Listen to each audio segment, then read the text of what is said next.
Hello there, I'm Lloyd Evans, and you join me at an undisclosed location somewhere in Istria, Croatia. Now, before we begin, yes, there are some changes. Of course, I'm not in the bunker because of the earthquake.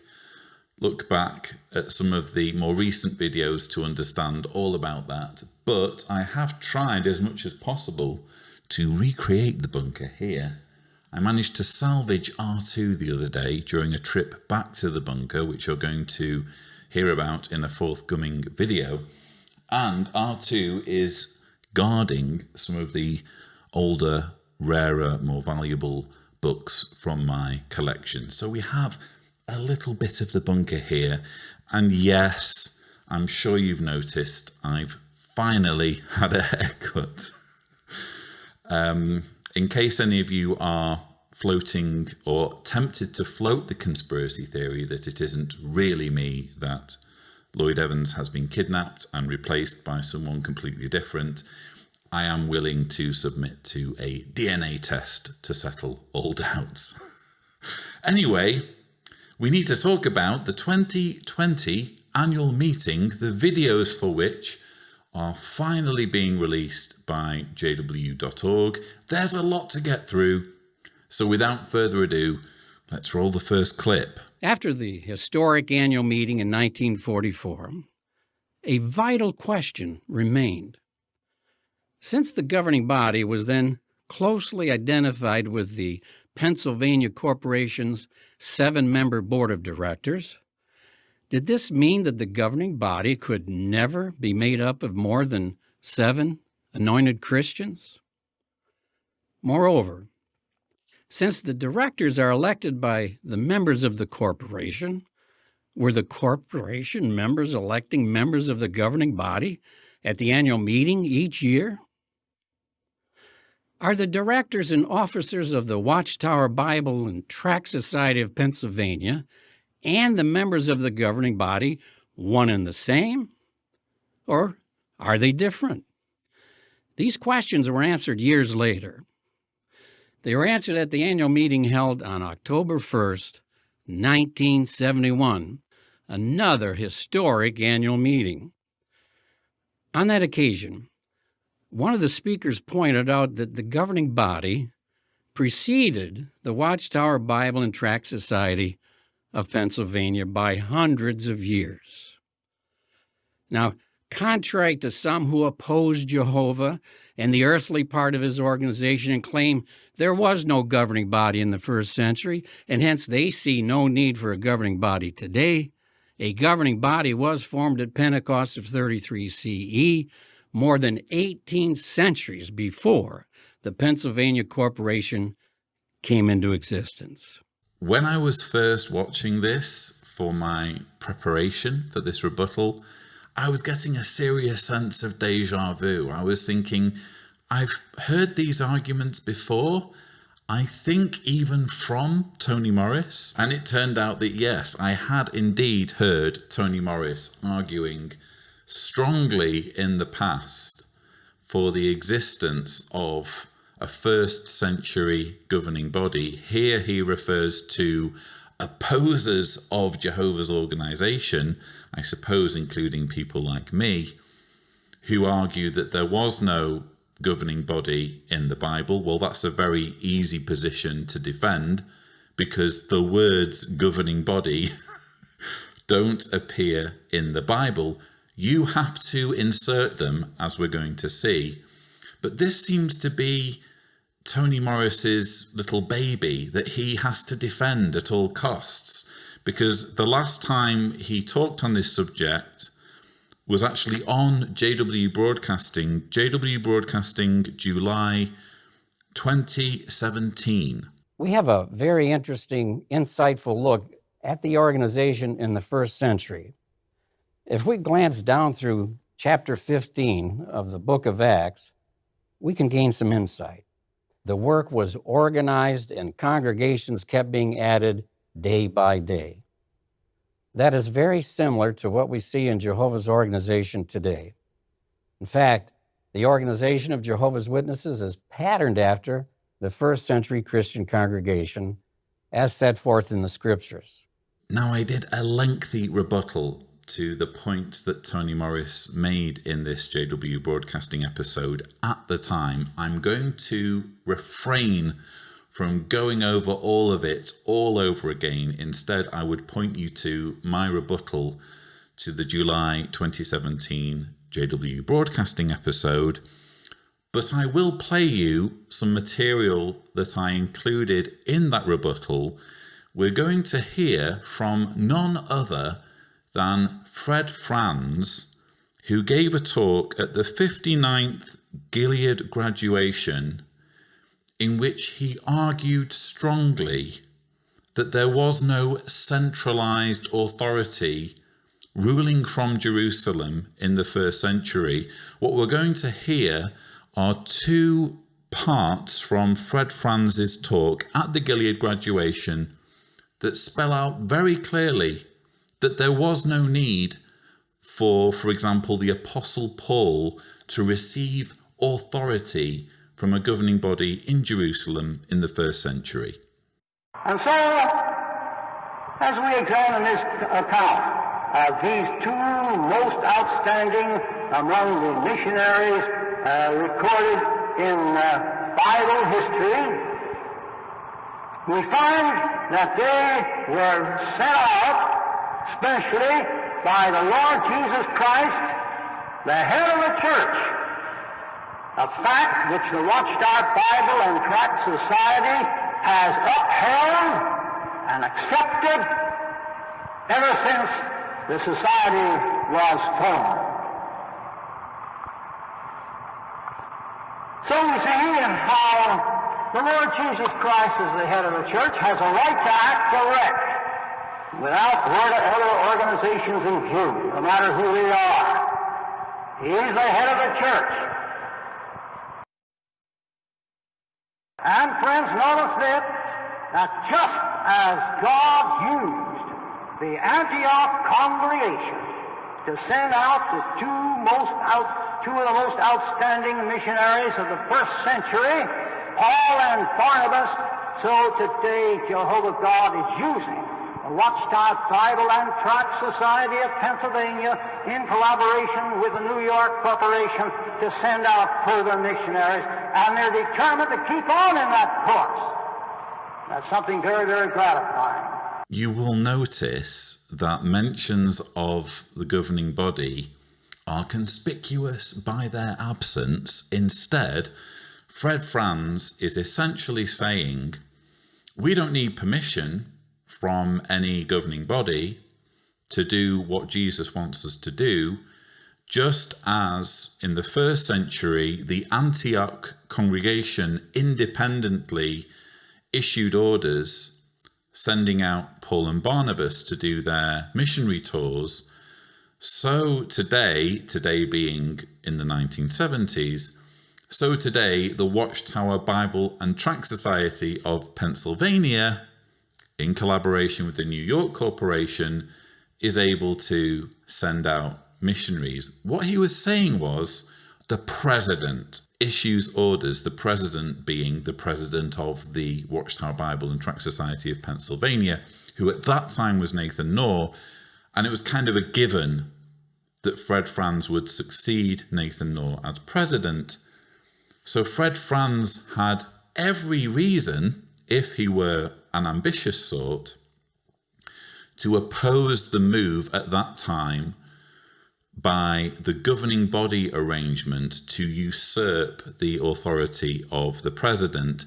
That's why there was a coup in the middle of 1975, and it was the governing body arrangement that prevailed, so that this concept that Fred Franz had himself come up with for power to be shared, just like it was in the time of the apostles, the governing body, who up to that point had just been puppets of the president, managed to prevail and say, no, we're either a governing body or we're not. Power is with us, basically. The president is just, from now on, going to be just a symbol, just a a responsible person for the relevant legal entity, which is how it was from the 1970s onwards. But what we've had since then is an effort by the existing governing body to rewrite history so that Jehovah's Witnesses today are being taught there's always been a governing body. The organization has always had a governing body. And actually, this governing body arrangement goes all the way back to the 1st century, to the time of the New Testament. And that's where we get our authority from to tell you what to do today as a governing body. That's why Tony Morris begins his talk with this rather tedious history lesson, which, if you think about it, is kind of hilarious, because he sets up a number of questions, vital questions, that began to be asked in the 1940s, 1944 in particular, and which weren't resolved until 1971. After the historic annual meeting in 1944, a vital question remained. These questions were answered years later. They were answered at the annual meeting held on October 1st, 1971. Yes, these questions were so vital, so pressingly vital for the organization to answer, for the organization to receive new light and Holy Spirit regarding, that it took 27 years for another annual meeting to set the record straight. The annual meeting in question was the 1971 annual meeting, which was historic because that was the annual meeting at which the concept of the governing body was launched. And rather than it just being a case of the governing body being the directors of the Watchtower Bible and Tract Society, the governing body was to be thought of as separate. But again, that didn't resolve the issue of who held power ultimately. And what you see when you read about this period in Watchtower's history, especially if you are brave enough to read Crisis of Conscience, what you see is that Franz and Knorr didn't really think it through and didn't realize that they were letting the genie out of the bottle. If they were going to have a governing body, the governing body had to be able to govern. And so years after the annual meeting in 1975, it all came to a head.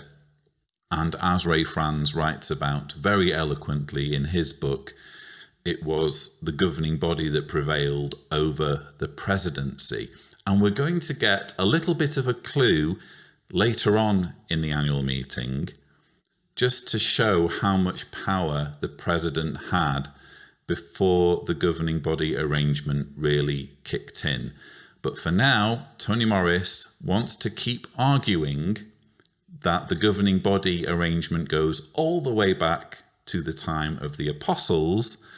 And in making his arguments, he's basically going to repeat pretty much what he said in 2017. At first, the governing body consisted of 12 apostles. Its number was enlarged later, for the apostles and older men in Jerusalem were taking the lead. Now notice what happened later here in the Bible book of Acts in chapter 15. So other issues had been handled by the 12 apostles, but now with this circumcision issue that came up amongst the congregations, notice what we read here in verse 2 of Acts 15. But after quite a bit of dissension and disputing by Paul and Barnabas with them, it was arranged for Paul, Barnabas, and some of the others to go up to the apostles and elders in Jerusalem regarding this issue. But after quite a bit of dissension and disputing by Paul and Barnabas with them, it was arranged for Paul, Barnabas, and some of the others to go up to the apostles and elders in Jerusalem regarding this issue. Sounds like an organization to me. So the issue was going to be settled by the first century governing body, and now it's larger than the apostles. It included the elders and the apostles in Jerusalem. He's reading the same verses that he read back in 2017, and he's making the same bad arguments that didn't work then, don't work now. Here is a man whose strategy seems to be just keep repeating the lie. And if you repeat it enough, people are going to swallow it. The mud's going to stick eventually if you just keep throwing mud at the wall. That's all we're hearing here. There's nothing new. There's nothing that people like myself haven't already debunked time and time and time again. You simply cannot insert the concept of a governing body in the New Testament using the circumcision issue. Because when you read Acts 15 and 16, what you have are two distinct entities. You have the apostles and you have the older men. The Bible doesn't say the apostles invited the older men to join them so that they could form a governing body. No, it says these two separate entities, we're going to give them names. The apostles and the older men met together to deal with this particular issue. Nowhere does it say. And actually, a new entity was formed, comprised of these two entities, and you can call it a governing body. There's no term in the verse. And believe me, the organization would do this if they could get away with it. But there's no collective term in the verse that can be rendered governing body. The term governing body is a corporate term. It's something that's used in the business world. It's not a Bible concept. Anyone who reads the New Testament unfiltered and just lets the Bible speak for itself very quickly comes away with the impression that, as Fred Franz was arguing in the Gilead graduation talk, it was a case of individuals pretty much doing their own thing, claiming to have a mandate from Jesus directly. There was no central ruling authority in Jerusalem. There was an issue, the circumcision issue. People met together, people came to a consensus, and that consensus was then carried around so that everyone could be on the same page. But Tony Morris expects you to believe that that was the beginning of a governing body, and he needs you to believe that because he wants to have power over you. He wants to claim, I'm Tony Morris, and actually I'm one of the 21st century members of the governing body. I have the same power and the same authority that the apostles had in the New Testament. Now, what is the benefit of following the direction from the governing body in the first century and by extension today? Notice in Acts 16, verse 4 and 5, they're carrying the decree there, and it mentions as they traveled on through the cities, they would deliver to them for observance, the decrees that had been decided on by the apostles and the elders who were in Jerusalem. Now notice, then indeed, the congregations continued to be made firm in the faith and to increase in number day by day. Then indeed, the congregations continued to be made firm in the faith and to increase in number day by day. So it was not a matter of isolated Christians sitting at home, claiming to have a personal relationship with God. No. Isn't that beautiful? There was a governing body. They didn't have a need for legal entities to advance the kingdom work in the first century, but they did indeed need a governing body. He can say this all he likes. He can insist that the New Testament is describing a governing body.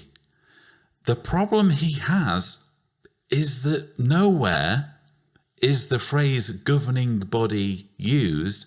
In fact, I've just been going back over Acts 15, and interestingly, if you look at verse 12 in Acts 15, when they're debating circumcision, there's a moment where it says, at that, the entire group became silent. Now, that surely would have been a good point for the writer of Acts to say, at that, the governing body became silent. Because if he's describing a situation where the apostles and the older men have come together and they've merged into this single entity that forevermore should be thought of as a governing body, that's the point, isn't it? To introduce the term. At that, the governing body became silent. It doesn't say that. It says, at that, the entire group became silent, because we've already established that there were multiple parties involved here. There was the apostles, there was the older men, there were even, it seems, people who weren't older men or elders, because further down in verse 22 of Acts 15, it says, then the apostles and the elders, together with the whole congregation, decided to send chosen men from among them to Antioch. Along with Paul and Barnabas, they sent Judas, who was called Barsabas, and Silas. So we've gone from it being the apostles to the apostles and the older men to the apostles, the older men, and the entire congregation taking this action, sending out these decrees that were supposed to make sure everyone was on the same page and no one would be arguing anymore about the issue of circumcision. Then chapter 15 gives way to chapter 16. And interestingly, at the beginning of chapter 16, Paul circumcises Timothy unilaterally. Timothy, do you want to come and work with me to share the good news? Yes, Paul, I'd really like to do that. Before we begin, there's something I need to do to you, and it's going to sound weird, but hear me out.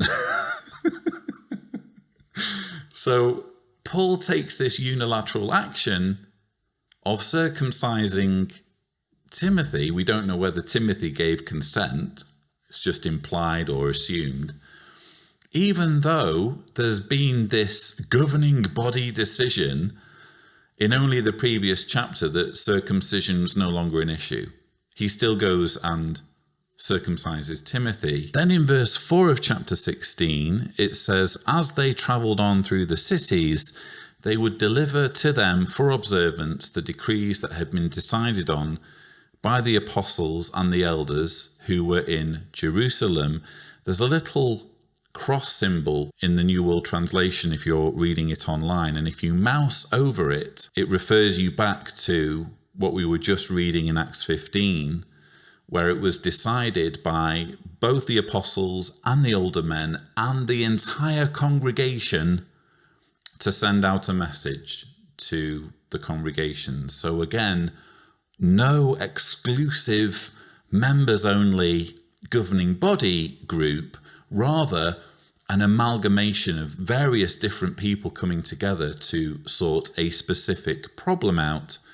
And then you get the verse that Tony Morris reads, verse 5, then indeed the congregations continue to be made firm in the faith and to increase in number day by day. So again, the more you look into chapters 15 and 16 in Acts, the more this whole idea of a governing body arrangement unravels. The governing body of Jehovah's Witnesses are so determined to emphasize their power and their authority that they are literally inserting things or trying to insert things in the Bible that simply aren't there, all as a means of increasing their power and their control over Jehovah's Witnesses.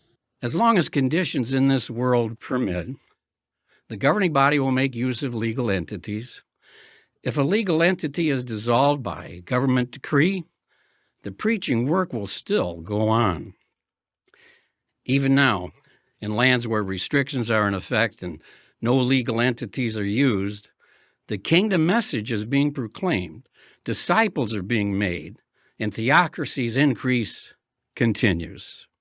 This is interesting in the context of an organization that is increasingly under scrutiny for the way it's handling child sex abuse, for the cover-up of abuse. We're seeing around the world, government after government, making sure that this gets investigated one way or the other. We had the Australian Royal Commission in Australia. We've had the independent inquiry into child sexual abuse in England and Wales. There are similar investigations underway in New Zealand and Germany. It feels a little bit like Tony Morris is here preparing Jehovah's Witnesses for there to come a time when there is no Watchtower Bible and Tract Society of Pennsylvania, there is no overarching legal entity or organization per se, but they should still, even then, submit to the authority of the governing body. In other words, even if the lights go out on JW Broadcasting, which is a scenario that Robert Lucioni recently described in one of his morning worship talks, even if they're no longer able to send out letters, produce publications, exercise direct control over elders or congregations, Jehovah's Witnesses are still to recognize the authority of the governing body. That feels like the point, the real point that Tony Morris was there making to Jehovah's Witnesses. Please watch the following video. It is entitled, Go Teaching Them.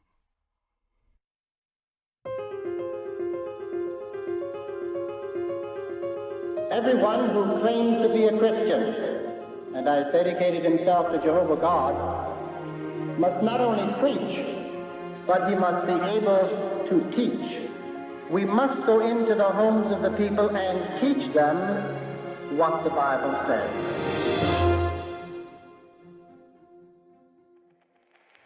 We needed a book that could be used effectively in conducting Bible studies. One that would cover the basic doctrines and truths. Many years ago, in the Bethel dining room, after the noon meal, Brother Noah read off a list of 15 to 20 brothers' names who were to report at his office immediately. And they were told to write a new study book using simple, everyday language, just as they would present basic Bible truths to someone at the door. Well, within months, that book was written, printed, and released as Let God Be True. What we're getting now is a little miniature film or segment being shown to Jehovah's Witnesses at their 2020 annual meeting titled Go Teaching Them. The purpose of this segment is to whet the appetite for a new teaching tool that will be released. But to build up anticipation, they're going back in time and they're talking about previous iterations of this book, because the strategy that Jehovah's Witnesses have always employed when it comes to attracting new converts is to make people sit through Bible studies. In order to become a Jehovah's Witness, you need to agree to a Bible study. In order to have a Bible study, you need something to study. You would think it would be the Bible. And Jehovah's Witnesses would argue that it is the Bible that you're studying. It's just that, well, we need another book to tell us what the Bible really says. In other words, we need a book that's going to put the Jehovah's Witness spin on the Bible, because you're not going to find the Jehovah's Witness spin just by reading the Bible on its own terms. Because it turns out, when you look at things objectively, that there's a lot of things that Jehovah's Witnesses do that you won't find in the Bible. Anyway, Jehovah's Witnesses need a tool. They've always needed a tool or some kind of book to indoctrinate people into joining. And here we get a story about how one of the first attempts at this tool came to be the Let God Be True book. If I were in the bunker, I would be able to just swivel round. I have 2 different versions of it on my bookshelves back in the bunker, which I don't have access to at the moment. But isn't it interesting that in relating the story of how the Let God Be True book came to be, Robert Siranko, who's a governing body helper, lets slip that there wasn't necessarily a governing body pulling the strings at that time. After the noon meal, Brother Noor read off a list of 15 to 20 brothers' names who were to report at his office immediately. Brother Noor read off a list of 15 to 20 brothers' names who were to report to his office immediately. Isn't that interesting? We've just had, earlier in the annual meeting, Tony Morris jumping up and down trying to persuade Jehovah's Witnesses that there's always been a governing body. There's always been one. Going as far back as the apostles, but apparently as recently as the Let God Be True book wasn't really a governing body, was it? It was Brother Noor. It was a David Miscavige style presidency. These brothers weren't asked to report to the governing body conference room. They were to report to Brother Noor's office, and you even see there a depiction of them all huddled round while Nathan Noor gives them directions. He is the president. He's pulling the strings. At this time in Watchtower history, there was no governing body. It was only when the 1970s came along, and even then halfway through the 1970s, that the governing body went from concept to what we think of today, namely a group of men who collectively control almost all aspects of the lives of Jehovah's Witnesses, to the point of being able to control what types of life-saving medicine Jehovah's Witnesses accept or refuse. Still, some struggled to finish this and the even more detailed Impossible to Lie book and to make progress. By the late 1960s, a book was needed that got right to the point. They called it the Blue Bomb, and it was a game changer. A game changer. It was written in a simple, clear, and a pointed way so that any sincere reader could understand it. By the early 1980s, the field needed something new. Could a book be produced at the same level as the Bible Stories book, but with the information presented in the Truth book? I had no Bible studies at all. Now I have 3 and a 4th one ready to start. Thank you. Only a decade later, the world had changed. In some lands, so many wanted to study that they were put on a waiting list. Other lands faced a different problem. Somehow we dilly-and-dally with some of our students. Takes us years to bring some into the truth, and we wonder why. Maybe this book, with its pointed truths, will open their minds and their hearts to see. The Live Forever book helped me to love Jehovah, but the Knowledge book helped me to make the decision to serve him. Still, we needed a book that not only sped up disciple making, but also touched the heart.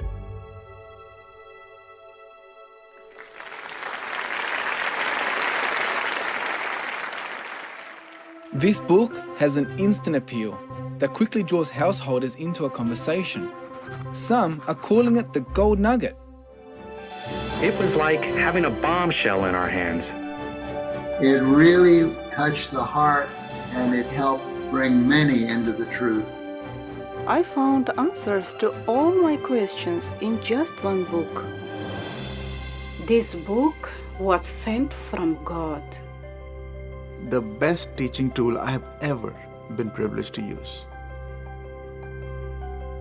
We thought this was the book and the only book, and that there never could be another.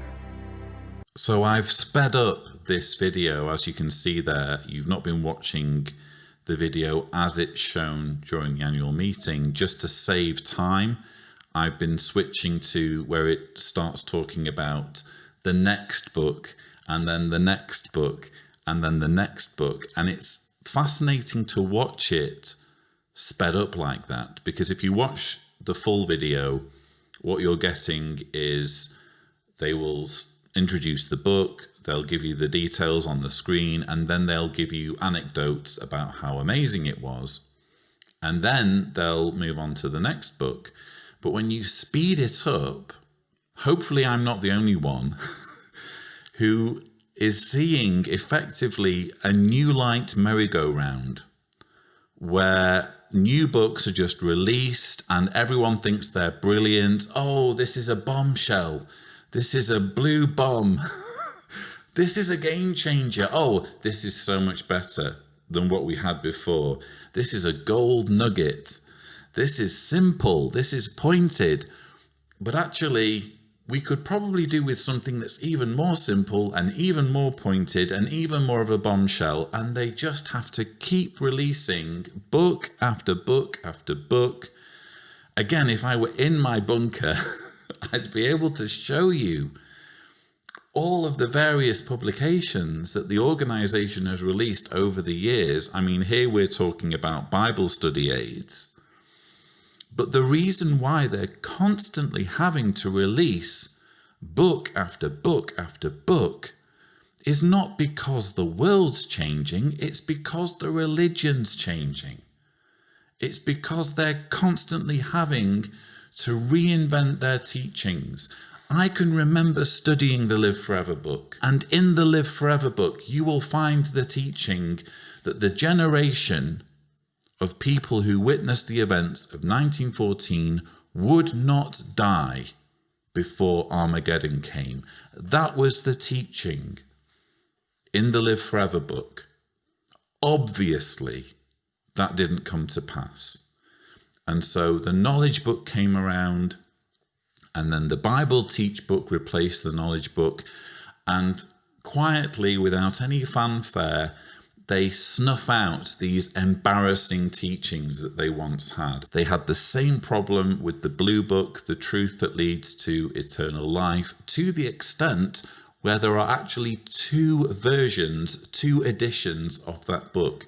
There's the 1968 version, which was just before 1975 and said some embarrassing things about 1975. And then you have the 1981 version of the Blue Bombshell, or whatever they were calling it, which quietly did away with those embarrassing references to 1975, but still promoted the generation teaching, which again has also since been ditched. So again, just a new light merry-go-round. They're trying to build anticipation for the new tool, the next in this long line of essentially failures. Failures because they're promoting a lie, they're promoting a belief system that's ultimately wrong. And in doing so, they are inadvertently exposing for all to see just how man-made and contrived the whole thing is. Because if it were really true, if it were really the truth, would you really need to release a new book every few years? Would you really need to find a new way of teaching people this thing that has always been true? Of course not. One book will do if it's really true. It's only if it's a load of nonsense that keeps changing all the time that you need this new light merry-go-round. Many of you have used every one of those publications over the years. Like me, you have felt that each one was a great instrument for its time. But we're not stuck in the past. We look to the future. What is the future of disciple making?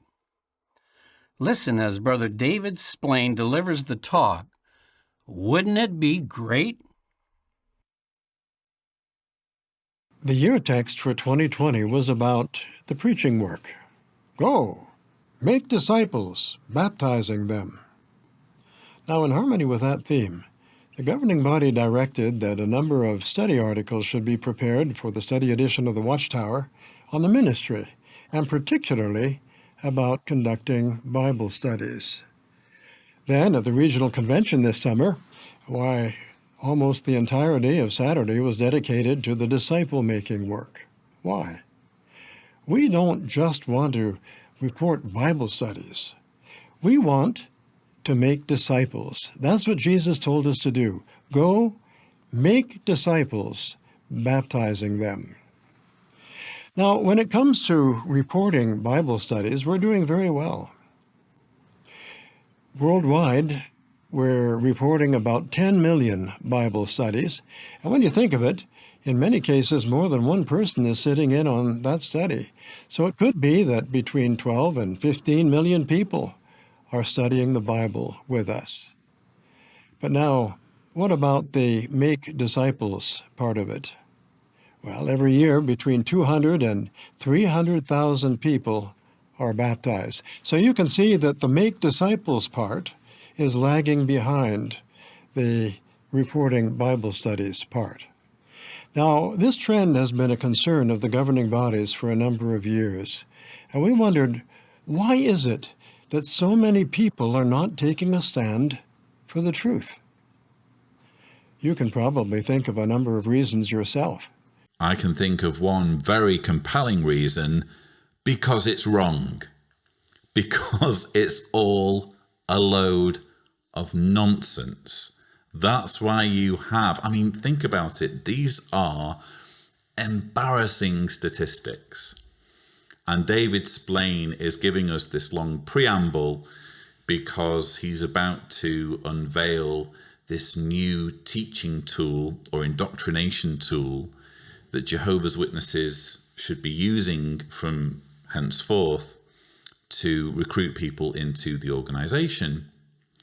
And he's doing it by reeling off some embarrassing statistics. 10 million Bible studies. I'm assuming that number represents people who study the Bible with Jehovah's Witnesses in any given year, and they're baptizing between 200,000 and 300,000 out of 10 million. I think saying the governing body should be concerned is an understatement. That is a damning indictment on the whole process, on the validity of the information, on the truthfulness of the information. The lesson they should be taking with those figures is, people aren't being hoodwinked. People aren't being fooled. Yes, it's relatively easy to start people on a Bible study, especially if they're children. And it would be interesting to know what percentage of the 10 million were actually children of Jehovah's Witnesses. I'm guessing a reasonable percentage, maybe half. It's easy to get people started, but at some point, for reasons that we just can't figure out, people are bailing on us. People are stopping their study, or they're not taking it any further. Do you not think, David Splain, that it might have something to do with Google? With people going on Google and after a few clicks realizing that the whole thing is a monumental scam. Maybe the study isn't regular. Maybe it isn't consistent. Maybe the student often cancels, or maybe the publisher often cancels. Well, if a study isn't regular, it's pretty hard for the person to make progress, isn't it? And in many cases, kind-hearted publishers just can't bring themselves to stop the study when no progress is being made. Or they may say, if I stop the study, I won't have a study. I like having a Bible study. Well, we're talking about progressive Bible studies, and that's a challenge. It's not easy to conduct a progressive Bible study. There are so many factors to consider. For example, how early do I bring in prayer? How do I direct interest to the organization? How early should I mention the meetings? And what do I do if my Bible student doesn't show up at the meeting? What about opposition? That can be tricky. Bring it up too soon, and you might scare them off. Wait too long, and it may be too late. Isn't that interesting? He's reeling off a number of things here that Jehovah's Witnesses need to think about when they're conducting their progressive Bible study. Progressive meaning a Bible study that's not likely to bail, a Bible study that isn't just appreciative of having some company in their home on a weekly basis. And speaking as someone who's pioneered for 9 years as a Jehovah's Witness, I had studies like that where they were manifestly just appreciative of having someone come visit them regularly. I can remember my mother going along on a Bible study where she was basically doing her friend a favour. Mum knew that the study wasn't going anywhere, and furthermore, that the Bible study only wanted to have this lady come visit Mum's friend because she spoke French, and the Bible study wanted to improve his French, and that's why they were meeting. So that was a non-progressive Bible study, and I'm sure there are many Bible studies like that, where people just want some company. People are prepared to tolerate being subjected to nonsense from the Bible so long as they can have someone in the room with them on a weekly basis. But David Splain is here going through a number of issues that Jehovah's Witnesses need to think about if they want to have progressive Bible studies. And one of these issues is, when do we mention opposition? When do we mention the fact that we're not popular and actually lots of people have some fairly damning things to say about Jehovah's Witnesses, and that our Bible studies absolutely shouldn't go on Google or listen to anything that the media has to say about us, or listen to any critical information about our movement? When should we mention that? At what point? You don't want to do it too early because you might frighten them away.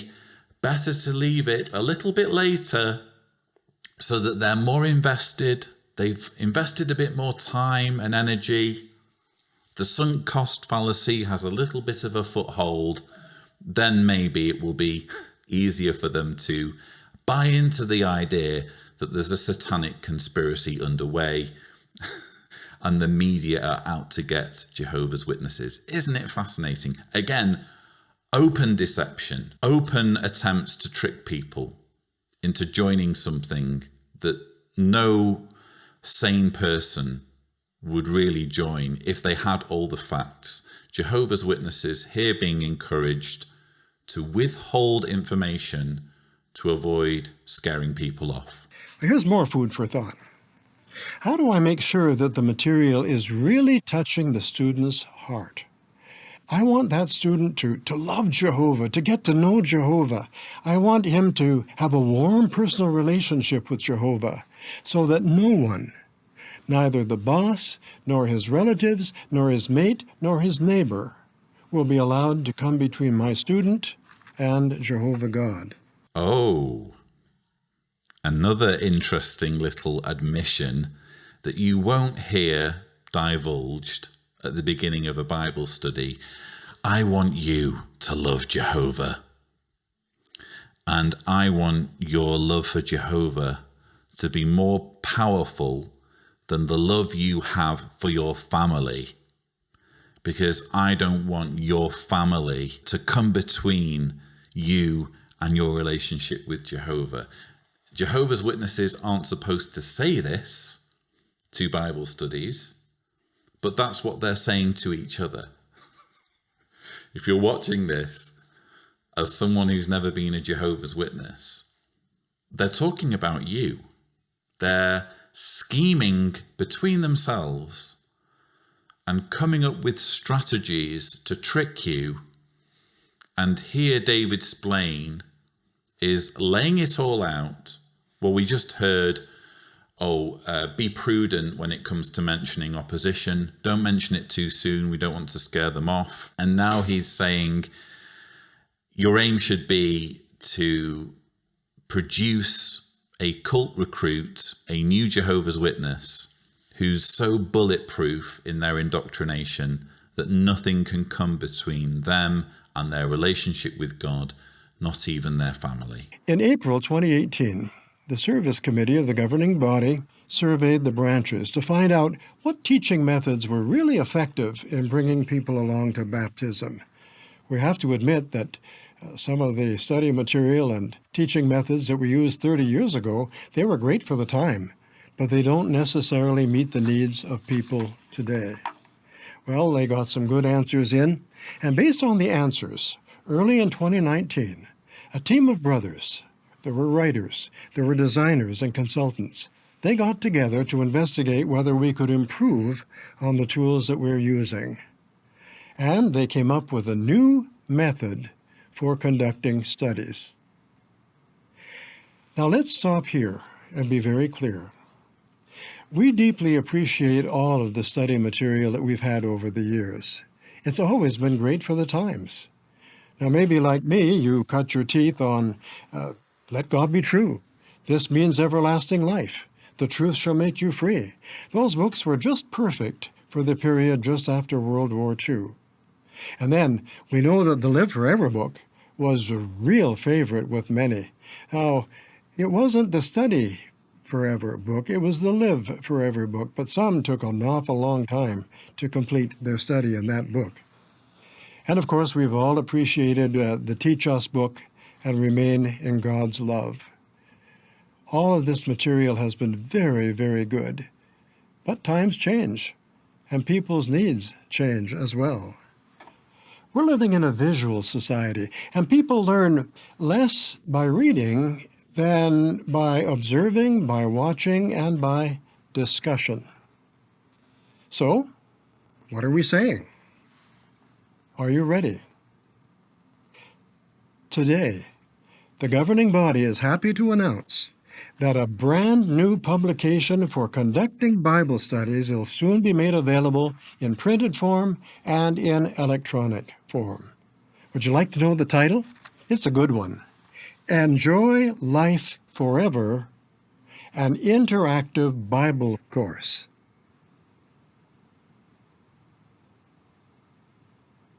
You may applaud. Okay, he didn't say, just to be absolutely clear, he didn't say this time, you may applaud. I couldn't resist adding that, and I'm curious to know whether he refrained from saying you may applaud on this occasion because of being mercilessly mocked when he said you may applaud after releasing the Hezekiah drama at the 2020 convention. I'm sorry, I just couldn't resist putting it in there for him. But yes, a new tool. Jehovah's Witnesses will now be trying to recruit you using a book titled Enjoy Life Forever, an interactive Bible course. Interactive? Well, we'll come to that later. I'm not convinced that any indoctrination tool that's produced by Jehovah's Witnesses can ever be truly interactive. But let's go back to what David Splain was saying there. He was pushing this narrative that the New Light merry-go-round I was describing earlier was necessitated by the times changing. Oh, it was all about the times. These books were perfect for the specific time when they were produced. And it's just because the times changed and the people changed that we've had to release new books. Nonsense. Absolute nonsense. If you were to study some of these books today, if you were to, as a Jehovah's Witness, call on someone with the truth that leads to eternal life, the blue bombshell, or the Live Forever book, you would be teaching them ideas that would now be considered apostate. You would be teaching them that the generation that witnessed the events of 1914 will not die off before Armageddon comes. You would be teaching them that the faithful and discreet slave are all anointed Christians who have ever lived. And the governing body is just a representative of that slave rather than being the slave itself. All of this is old light. It's teachings that have been quietly done away with because it's a man-made organization. And of course, as a man-made organization, it's constantly going to change its mind on things. That's all this is about. And because it's forever changing its mind, yes, I'm sure to some degree they want to introduce videos into their studies. They have this shiny new toy at Mount Ebo or wherever their studios are, soon to be Ramapo. They have this new video making capability and they want to use it. I'm sure there's an element of that. But no one's going to tell me that this has nothing to do with the fact that this organization is constantly changing its mind when it comes to Bible truth. What's the format like? Well, it's somewhat similar to the midweek workbook. And you'll see that it's organized in a way that there can be a free discussion between the student and the conductor. In fact, in each lesson, there are just a few introductory paragraphs that the student is invited to read ahead of time, but most of the lesson will be handled between the conductor and the student. It will be a discussion. Will it really? It will be a discussion. This is interactive. It's just a conversation. It's just two people having a conversation, having an exchange of ideas, where those ideas must eventually conform to the teachings of the governing body. How is that a free discussion? If ultimately the student has to change their minds and has to reorient the way they think, put on the new personality, that's what they call it. If they have to change their very being in order to make it through Armageddon, in order to join this exclusive Armageddon Survivors Club, how is it really a free discussion? How is it really interactive? Look up the definition of interactive on Google. It says, of two people or things influencing each other. So when you're talking about the word interactive in relation to a discussion or a conversation, which is what this is supposed to be, it's no longer read the paragraph and repeat the points in the paragraph. Oh, we're just having a chat. Just having a conversation here. Interactive means influencing each other. So the student is allowed to influence the Jehovah's Witness. Is that what they're saying? I don't think so. I don't think they understand what interactive means at all. And they certainly don't know what a free discussion is. In the context of a Bible study, it's only ever going to be a case of obey the governing body or else. Listen, obey, and be blessed. You will believe what we're telling you, or you're going to be destroyed at Armageddon. Ultimately, we're getting the same old scam repackaged and rebranded for the 21st century.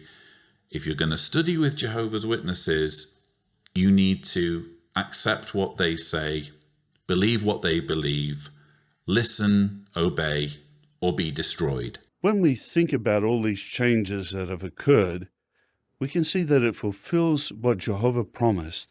And if you turn with me, please, to the book of Isaiah, Isaiah chapter 60, and let's remind ourselves of what is said in the beginning of verse 17. Here Jehovah promises, "Instead of the copper, I will bring in gold, and instead of the iron, I will bring in silver, instead of the wood, copper, and instead of the stones, iron." Doesn't this describe nicely the promise Jehovah has made to help us to keep improving the various things that we're doing with preaching the good news, and also our spiritual feeding programs? Yes, things continue to improve. But let's also remember how verse 16 in the same chapter starts. It says, "And you will actually drink the milk of nations." We probably remember that the Watchtowers helped us to understand that this milk of the nations involves all the things that are being developed, including modern technology. And Jehovah's people, with Jehovah's blessing, have used many of these modern things to help us with teaching and preaching. I've included this clip for two reasons. It's interesting to see the governing body freely admitting that they're willing to milk the nations. They're willing to milk Satan's system of things with its technological achievements, with its scientific progress, to their own ends. Of course, when the paradise comes after Armageddon, when all of Satan's system of things lies in ruins and there's no longer any infrastructure, there's no longer any industry, no more laboratories, no more factory lines, everything just gets reset and they're starting from a blank canvas. What are they supposed to do with all of these tablets that need charging and all of these devices, all of this equipment, filmmaking equipment that they can no longer use? How do they explain that little conundrum? The super duper state-of-the-art video making capabilities that they're now using all stem from people going through higher education, people experimenting, applying the scientific method. And these are all people, these are all inventors who deserve to die if they don't become Jehovah's Witnesses. How do you explain all of that? Apparently it's okay because look, here's a verse in the Bible that says we get to milk the nations, and that's exactly what we're going to do. He also reads this verse from Isaiah 60 verse 17 about bringing in copper and gold and various enhancements to what there was before. And honestly, I can't go along with that. I don't think there has been improvement.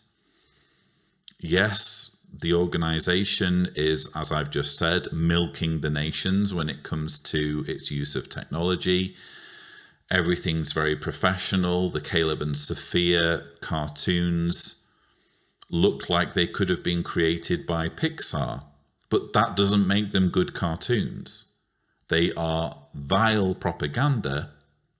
We're going to come to one example a little bit later.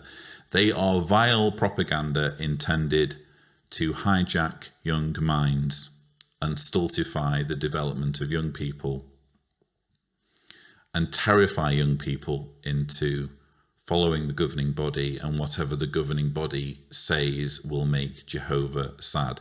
That's not progress. Progress in terms of technology doesn't automatically translate to progress organizationally or doctrinally. What we've actually seen, and many of you who have been watching my videos over the years will surely agree with this, what we've actually seen is a sharp deterioration in this organization, in the reputation that it has, because in each of its most controversial areas, whether we're talking about shunning, whether we're talking about blood transfusions, whether we're talking about the mishandling of abuse, the organization is doubling down. Rather than taking on board what critics like me are saying, rather than responding to the needs of victims, rather than simply applying some humanity, they regard all of these issues as a test of loyalty. They seem to think that if they do the humane thing, if they stop witnesses dying, refusing blood, if they stop putting children in harm's way by keeping secret databases full of child molesters, oh, this is a compromise. This is compromising to Satan's system of things. So what we've actually seen is not copper replacing stone or gold replacing silver. We're seeing a deterioration. We're seeing more and more toxicity in this organization, and it's seeping through into the propaganda. Rather than realizing that this is not okay, that this is something that needs to be hidden, if anything, the organization's proud of all this. I mean, take, for example, the story of Jared Scepter. Please check out my video if you haven't seen it before. That was a horrendous story. And yet the organization seems proud of a young boy who was martyred over a religion that he was too young to fully understand. That's okay, apparently. That's an improvement. So no, I'm sorry, Jeffrey Jackson. I don't relate to your application of Isaiah.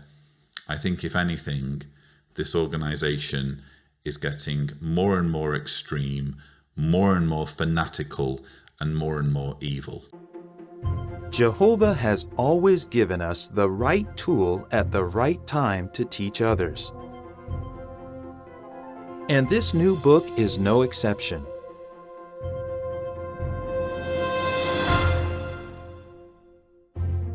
How is this book organized?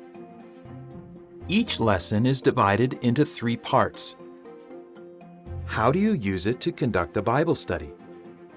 You might encourage your student to read the first part of a lesson in advance and to note the questions in bold and the key scriptures.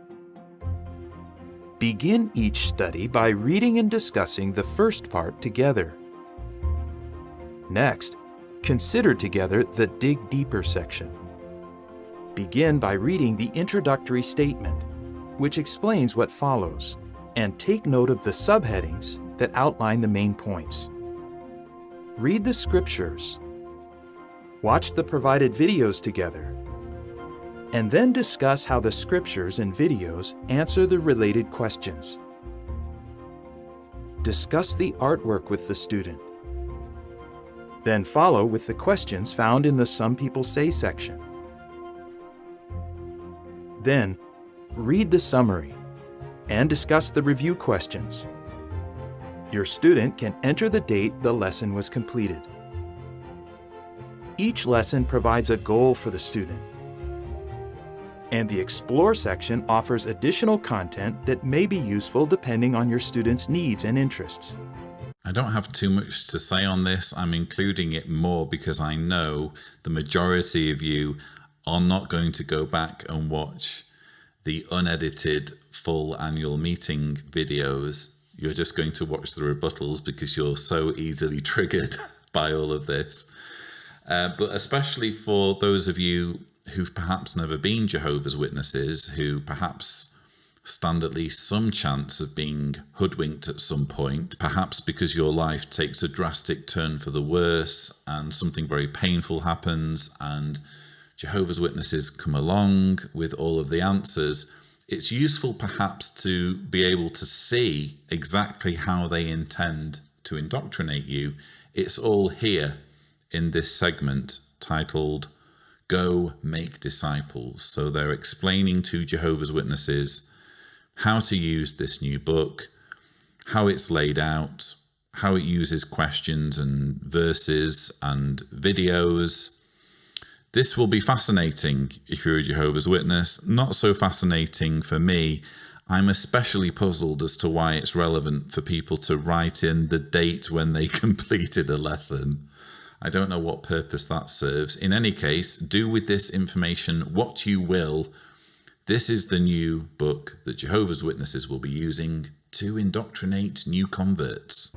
Yes, this tool is very different. Why was it designed this way? It's a lot like the teaching used in our theocratic schools. It is very interactive. On the one hand, the lessons are written in such a way to really make the student think about what he is learning. This tool has the ability to involve the Bible student. It shows them with video, and then they have references they can look at. But the way that it's designed involves them. And it really is going to give them a good foundation. On the other hand, the teacher can use the viewpoint questions to draw out how the student really feels about what he's learning from God's Word. This is the most thoroughly field-tested publication that we have ever produced. From writing the text to simplifying the text, polishing it, getting it ready. It has been produced so that it can be translated into many languages so as to help people everywhere. I just love seeing the governing body members getting excited about this new book, Enjoy Life Forever. We have there Tony Morris being interviewed, Stephen Lett being interviewed, and governing body newbie Kenneth Cook. Of the three of them, I never thought I'd say this, but Tony Morris seems the most convincing and the most genuine, even though he's quite clearly sloshed. Ability to involve the Bible student. The man's all over the place. He's slurring his words. Goodness knows how many glasses of Macallan's he'd had when this was being filmed. But at least he's speaking extemporaneously. At least he's being natural to whoever's interviewing him. And this is an interesting dynamic because when you look at Stephen Lett, he has this persona that he puts on for the camera. I recently interviewed his niece, Brandy, and she explained that, look, this isn't how he speaks for real. This melodramatic way that he talks is kind of an invented persona that he puts on whenever he's on the platform or whenever a camera's pointed at him. It just doesn't work for me when he's not speaking to camera like this, but he's speaking to someone off camera. It just doesn't work, does it? It doesn't work anyway when it's to camera. Obviously, he looks like a total clown, but it just looks creepy and weird to think of Stephen Lett in a room talking to someone like that, as though that's how he speaks in his everyday conversation. So that really didn't work. And to a degree, Kenneth Cook was pulling the same thing. I can't believe Kenneth Cook really speaks in that way, in that kind of over-the-top, overexcited way when he's just chatting with someone in the Bethel dining room. Yes, this tool is very different.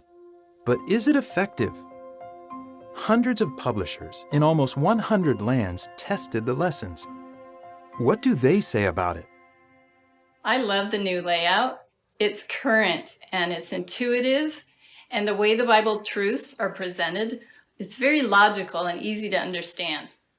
I think it's going to be a game changer. The Dig Deeper section is amazing. It ensures that the teaching comes directly from the Bible. Because this part of the study becomes a conversation, the students answer right from their hearts, which allows me to learn a lot more about how they think and feel. The new method really helps us to convince the mind and reach the heart.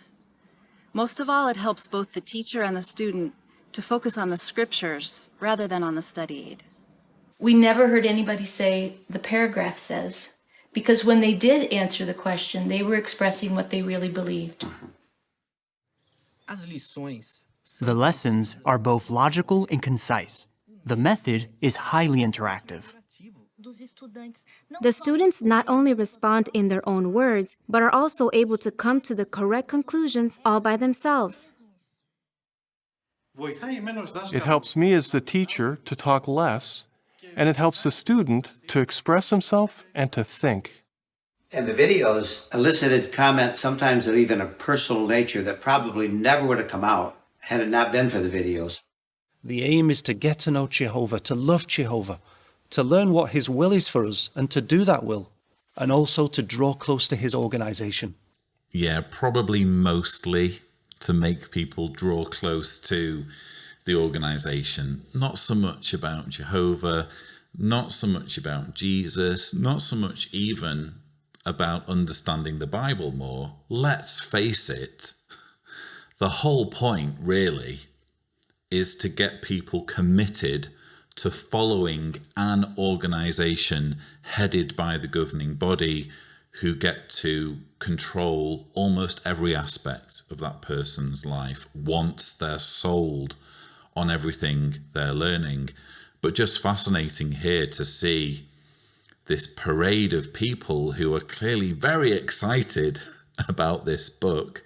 One even describing it as a game changer, even though we've heard already in this annual meeting an older publication that's no longer in use being described as a game changer.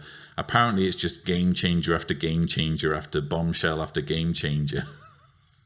Again, all necessitated by the fact that the organization is man-made and therefore constantly changing its mind. But if you're watching this video as someone who's never been a Jehovah's Witness, I hope you will take note of the glee with which Jehovah's Witnesses are embracing this new tool, which is intended to indoctrinate you. That's what all of this is about. There's a new piece of cult propaganda in town. It's called the Enjoy Life Forever book, and Jehovah's Witnesses want to use it to turn you into one of them. We are so excited about this new approach to teaching Bible truths. The main points stand out, the application is clear, and it's easy to remember.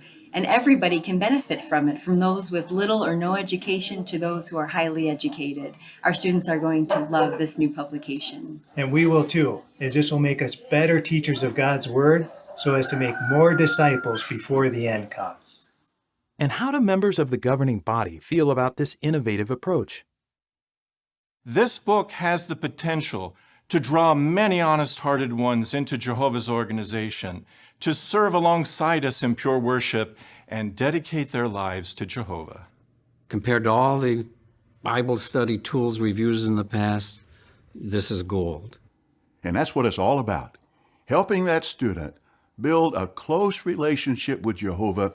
And unquestionably, this new publication, this marvelous gift from Jehovah, will help us accomplish this worthy goal. We recognize humbly that whatever tool we use, only Jehovah can make it grow. So we're praying that Jehovah will grant success to this new tool to build and make disciples of Christ.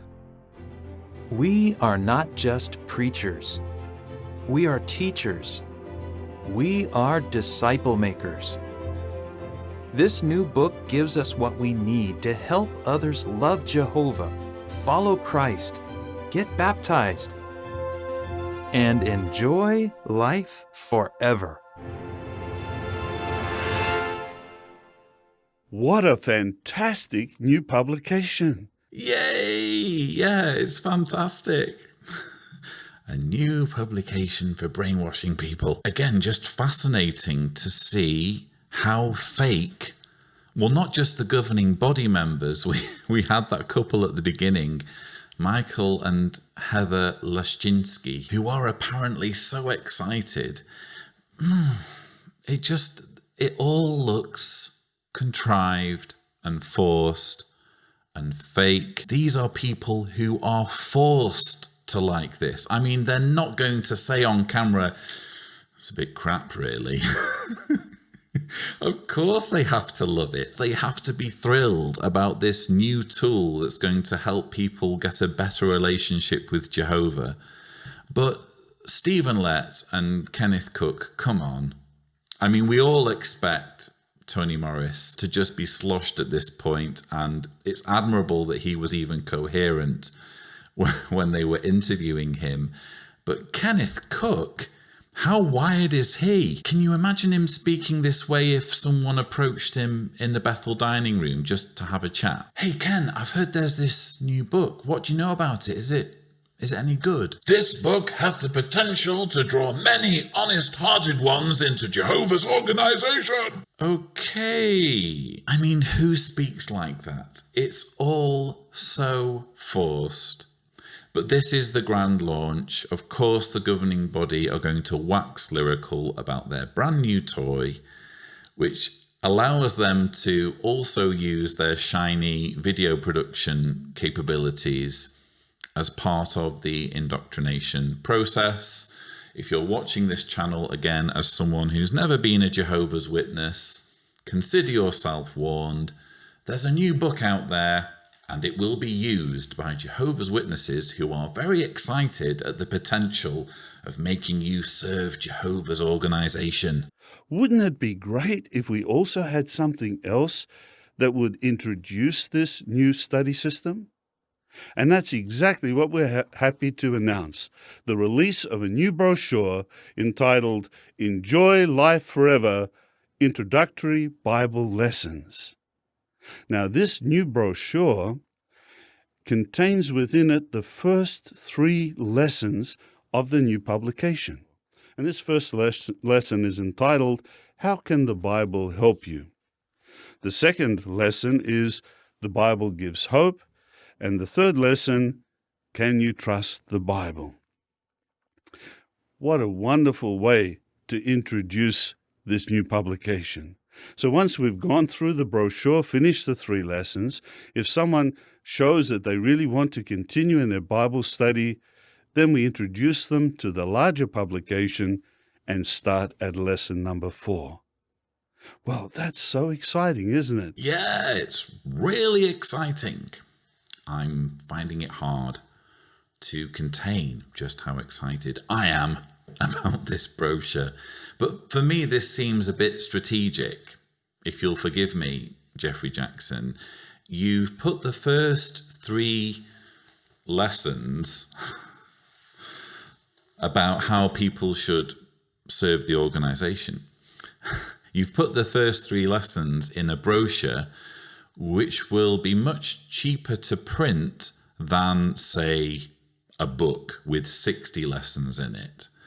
So what it looks like you're doing, if we go back to what David Splain was saying earlier about the 10 million Bible studies per year and only 200,000 to 300,000 baptisms, it looks like you're taking a little bit of a message there that the vast majority of people who start Bible studies don't finish them. Therefore, why not put the first 3 lessons in just a brochure, and then if someone bails early in the study, at least you've not wasted a book. That's what this looks like. I mean, it's quite clever, really, when you think about it. But for me, this is hedging. This is the organization realizing, at least at some level, that this nonsense doesn't stick. People are jettisoning out of this Bible study program on the whole very quickly, and therefore it makes more sense to have the first 3 lessons in a brochure so that just in case the student bails quickly, they're not wasting a book. But there's still one question left. Wouldn't it be great if we can use these publications to help other persons to become disciples, yes, and to enjoy life forever? Yes, that will be great, Brother Jackson. Thank you. It is exciting to have such an innovative new tool to conduct Bible studies. And that first exposure to the introductory study brochure was very helpful. But you might be thinking, the video was presented so fast, it's a blur in my mind. I am not sure if I understand all of the features or how the study is to progress. Well, take heart. For one thing, you can watch that video over and over again if you like. But also, please know that more information will be coming to help you assimilate these new teaching techniques in the future. What is next on our program? Over the past few years, our annual meeting program has presented a longer than usual animated edition of Become Jehovah's Friend. It is always special. This year is no exception. We are pleased to present to you young ones and all of you who are still young at heart, the new epic edition entitled Jehovah Forgives. Please enjoy the presentation. Hold it right there, Tony. We are not watching your grotty little cult cartoon again. I've already done a rebuttal to this particular Caleb and Sophia monstrosity elsewhere. If you haven't yet seen my video, Traumatized by a Cupcake, the thumbnail, with any luck, will be here. Please do so, but have a stiff drink to hand or something that you can maybe punch. Because they're doing it again. They are terrifying children with this idea that Jehovah can be made sad and sent into a vengeful frenzy for the most trivial of reasons. In this case, Caleb gets a little bit of birthday cupcake on his nose, therefore meaning that he's in some way celebrated someone's birthday. He also, shock horror, denies having called at someone's house, which is kind of a link, I suppose, to Peter's denial of Jesus 3 times. Actually, it's very clear that that's what the link is for. And all of this intended to send a very clear message to children that terrible, terrible things will happen if they don't follow the governing body's teachings while they're at school, while they're away from their parents or the congregation. Terrible, terrible video. I'm not going to subject you all to it again. If you want to watch it, watch the Traumatized by a Cupcake video. But wasn't it interesting to see that really weird handover between Jeffrey Jackson and Tony Morris? What did Tony Morris say? Yes, that will be great, Brother Jackson. So fake. And in a way, I'm glad, because Jehovah's Witnesses watching this, surely they're going to pick up on this. I mean, I realize many witnesses have probably become accustomed to how cheesy and how fake all of this is. But surely at least some are waking up because of this. As I've said many times before, it was easy to believe, or easier to believe, when we didn't see these men all the time on our screens, when they were just the occasional mugshot in the Proclaimer's book or the occasional photograph in the literature. Now Jehovah's Witnesses are endlessly seeing them in full HD, acting in such a strange way. Surely it's going to wake up some, at least you would hope so. That was a masterful application of a Bible example about Jehovah's forgiveness. Caleb got the point, and so did all of us. Did you notice at the very end, Caleb asked his father to help him explain our stand on birthdays? Please look forward to an upcoming video-on-demand segment where his father does just that. And by the way, we are making a poster available online.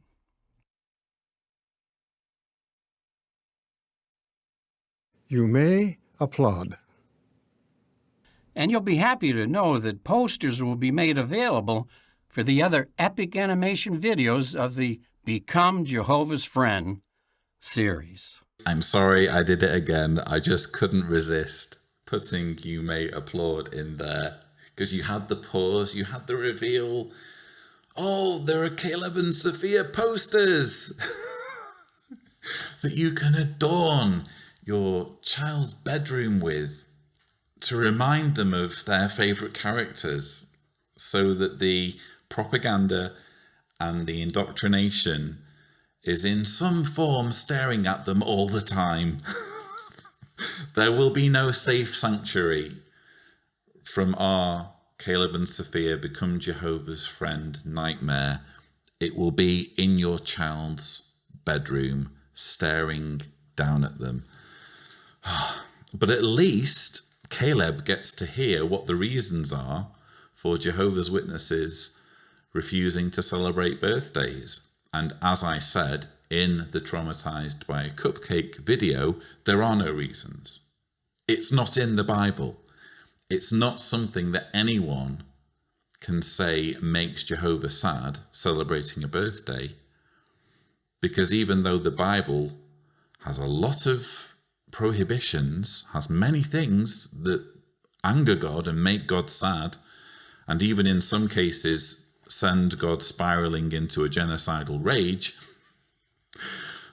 birthdays aren't included, I'm afraid. And you don't get to argue that because there are a couple of negative stories involving birthdays, therefore they're banned, therefore they make Jehovah sad, therefore it's worthwhile terrifying children with a story about how terrible birthdays are.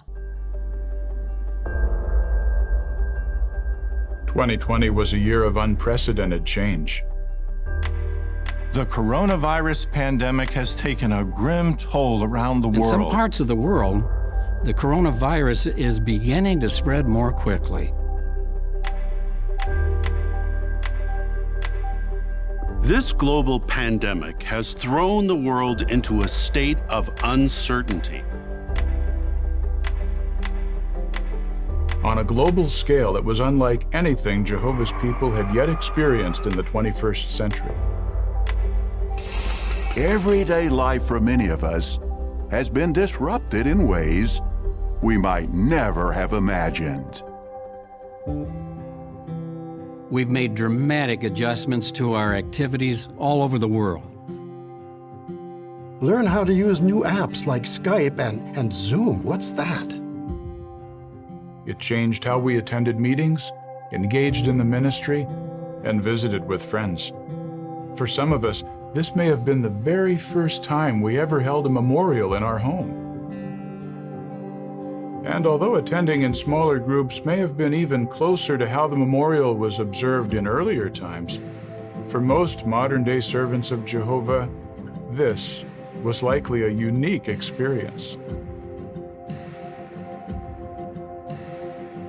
Then, during the summer, we enjoyed a full convention program with talks delivered directly from governing body members and their helpers. And in most cases, again, streamed right into our homes.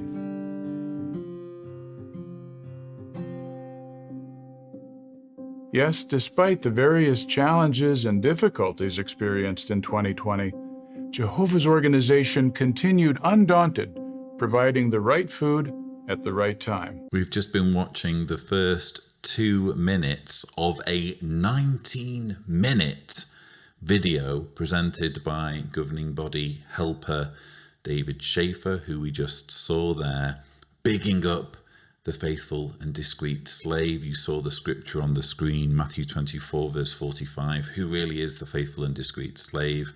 That's the verse that the leadership of Jehovah's Witnesses use to justify their authority and their control over 8.5 million followers. But the point of this 19-minute video, I'm not going to subject you all to the whole thing or even most of it. I think for the most part, this 2 minutes will do, just to give you the idea of the nature of the video.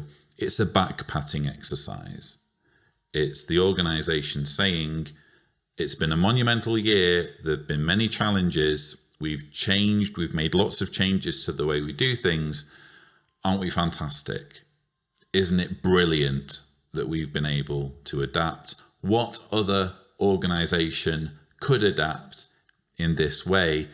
And as the video continues, you'll have to watch the whole thing. Maybe you want to watch it. I don't know. Maybe you're into that kind of thing. But as the video unfolds, they revert to this narrative of how could we have achieved this without Jehovah's blessing? They do it so many times.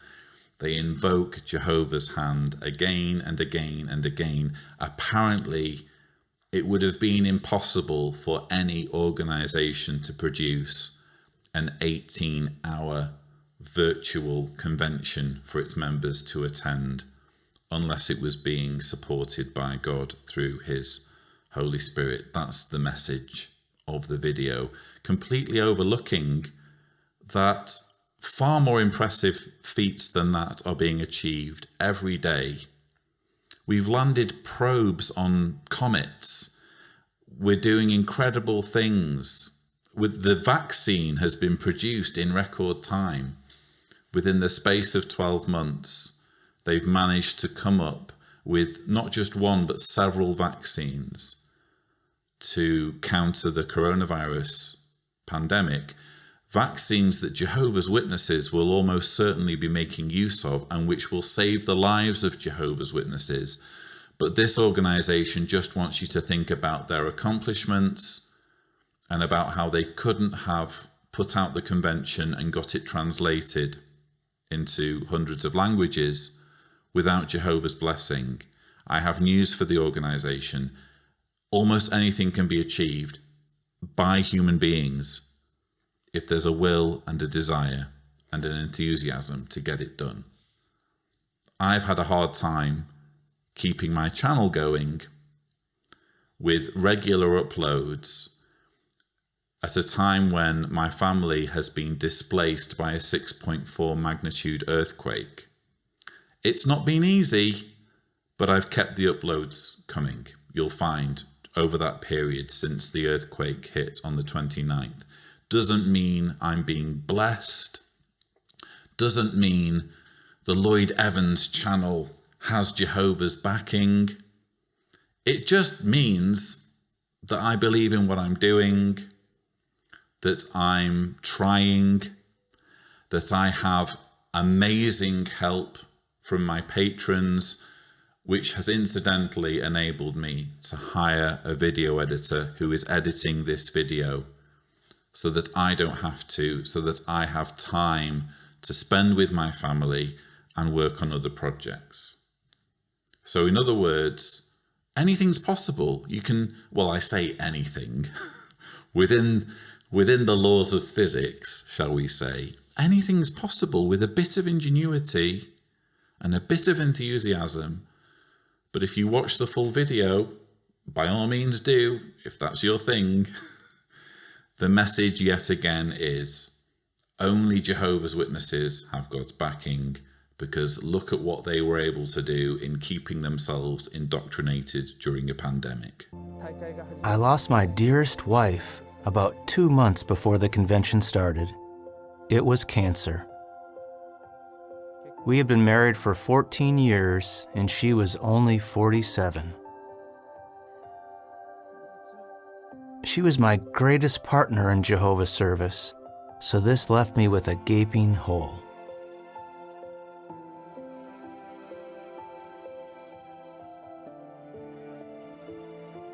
The theme of the convention, to always rejoice, came just at the right time for me. I know it was Jehovah's wonderful gift to me. Through the convention, I could see that Jehovah had sent all the members of the governing body and its helpers to me personally. I can't think of a better gift.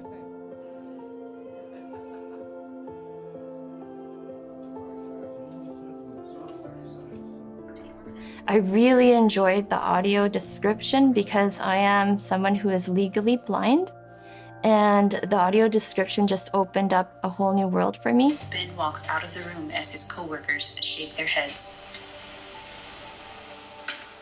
The red So it was really amazing to have the videos being described.